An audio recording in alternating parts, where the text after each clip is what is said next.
So, you've been working at your job and you're not sure if you should stay together like Al Green or run like Joseph Simmons. This is the perfect video for you. I got a master plan. I want to give you the 5 signs that you should quit your job immediately.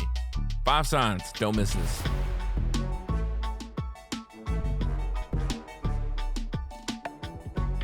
Hey, what's up, everybody? This is Tony R. Sanders, and you are watching The Happy Meter. Thank you guys so much for watching the videos and the content. This has been a fun experience so far. I took a week off last week to get some things straight, and now we're back like we never left. And I want to talk to you guys about quitting your jobs. The Great Resignation is still here. You know, I'm talking about it almost every week at this point.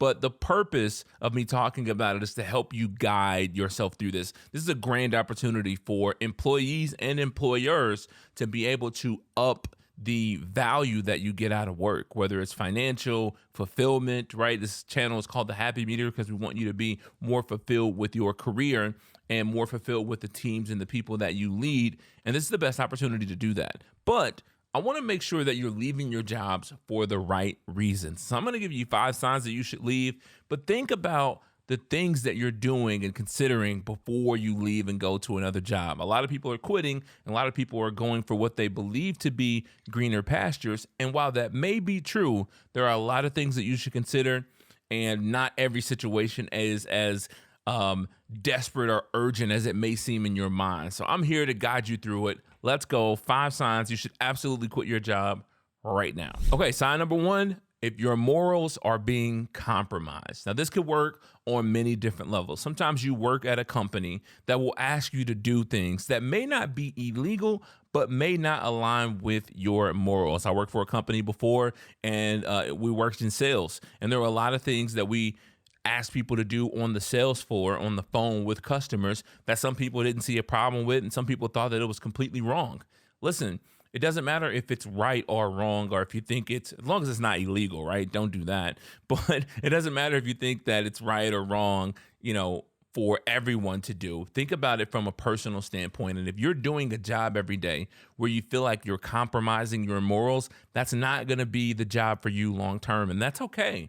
It doesn't make them bad people. It doesn't make you a bad person, but you have to be led by your morals. You're never going to be happy at a place where you're compromising your morals every single day. So if that is the situation you're in, you got to run it. You got to leave. You have to quit that job. Okay.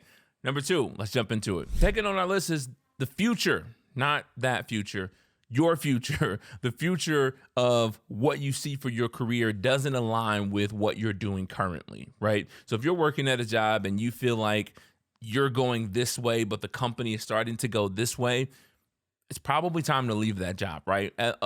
Otherwise, you're just wasting your time. What are you going to be doing here if it's not feeding your future? If your career, your current job is not feeding your future, you don't need to work there. It's not going to help you long term. Now, when I say feeding your future, that could work on a couple of different ways. The ideal scenario is that you're working in a job that's going to collect and gather experience to prepare you for whatever your dream job is. If you're doing that, perfect, stay there, don't move. If you're working in a company that maybe isn't the work that you want to do, but you need money to be able to utilize the money to invest into whatever you actually want to do long term, whether that be a business or, you know, whatever that looks like for you, that's good. But if you're working somewhere that's literally a dead-end job for you because you're not going to grow, you're not going to develop, your future does not align there, what are you doing? What are you doing? You're wasting your time. Again, you need to run it. You need to leave that job ASAP. Okay, number 3, you're constantly stressed. If you are constantly stressed in a negative manner, that means you're not being challenged in the right way. We have this misconception about happiness. People think that when I say happiness, that means everything is sunshine and rainbows and everything is all sweet. That's not what I mean. What I mean is you're being challenged, but you're being challenged in a positive manner. You're being challenged in a way that forces you to grow and develop and to get better as a person and as a professional. When you're constantly under stress, and it's negative stress, you find yourself eating poorly, you find yourself drinking more, sleeping less, dreading to go to work. Now the functions of your job have actually spilled over into your personal life and your physical health and your mental health. And no job is worth your physical or mental health. No job should be able to pay you enough to sacrifice your mental and physical health long term. So think about that. If you're constantly stressed and it's not for the right reasons, it's not because maybe it's a little challenging, maybe it's a little hard, it's just because you hate what you're doing or the culture is toxic, you need to quit that job. You need to run it. You need to get out of there. If you're liking this video so far, make sure you hit the like button. That helps YouTube know that this is good content they need to send out to other people just like you. We're building a community here. So if you want to be a part of that community, the entry fee is just a like button. Also, drop a comment for me. Let me know what you think about this content. Are you ready to run it? Are you ready to quit your job? Let me know. Let's get back into the content. Okay, number 4, you're not being fulfilled by the work that you do. Now, I know some people will say fulfillment. The fulfillment is the paycheck at the end of the week. That's your fulfillment. I tend to disagree. And actually, the data would disagree with you too. If you look at any report on what makes someone happy with their job, what makes someone fulfilled, if you look at how to keep employees engaged, fulfillment is at the top of that list. Now, you can get fulfillment in different ways. Financial fulfillment is something that is important. It's not the number one thing on the list, but it is on the list and it is important.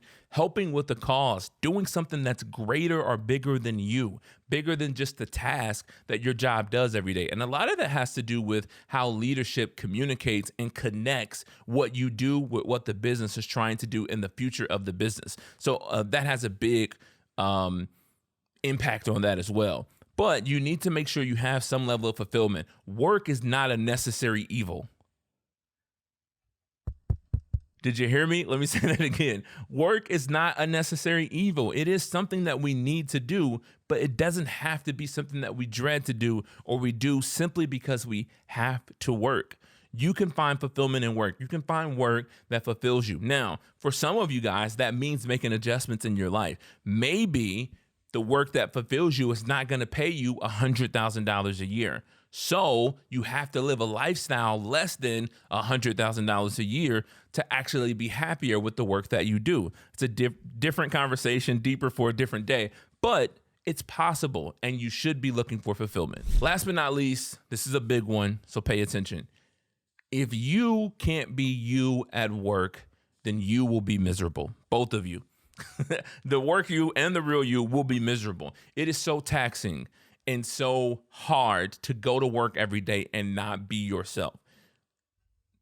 Transparency, I'm working on being more of me every single day, even now, not just at work, but in my personal life, with my interactions, in my relationships.